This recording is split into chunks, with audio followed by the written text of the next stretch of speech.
Alright, this knot's one of my favorites. This is one that not a lot of people know about. Yeah, I discovered it while bass fishing. It's pretty popular in saltwater circles, especially down in Baja.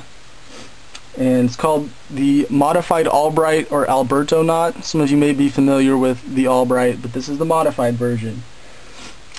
You're using this for line-to-line connections, especially with very different line diameters, and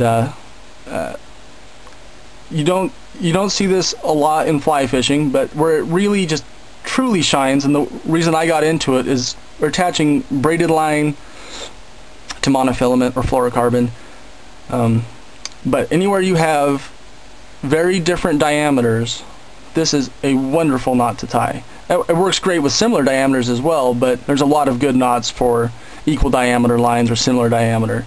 You know, you can actually do this to attach a leader directly to your fly line, just with one compact knot. And it's a little tricky, and like so many other knots, the heavier your mono or smaller diameter, the heavier that smaller diameter is, the less wraps you're going to need to make. So you take your largest diameter line in your left hand, make a loop, give yourself plenty of tag here. And you take your smaller diameter line, mono, fluoro, whatever, and you come through the loop, get yourself a good amount of tag, and then you make wraps. Now if you're doing braided line to light monofilament, you know, in bass fishing I do it a lot with 10-pound braid to 8-pound fluorocarbon. This time I would, in that situation, I would do 6 or 7 wraps up, but since I've got such heavy material here, I'm only going to do a few. Couple up, and then you pinch it here, leaving this.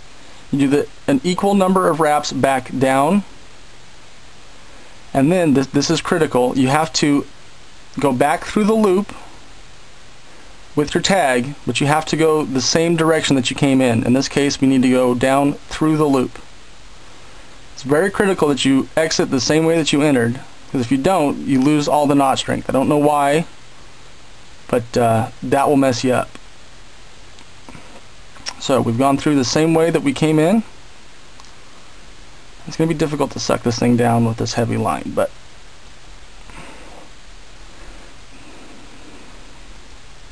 that's what you end up with right there. What I love about this is it's one of the few knots you can use on braid and mono where you don't risk cutting the mono with the braid, because you'll see here that we're holding it in the style of a Chinese finger puzzle, finger trap.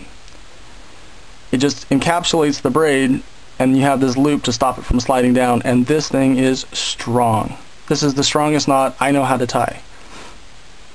9 times out of 10 you will break your light line somewhere mid-span before this knot ever breaks, especially if it's tied right. And when it's tied right, you will know it. It is so compact, and just it's a pretty knot. It's a good thing. And that is the Modified Albright or Alberto knot.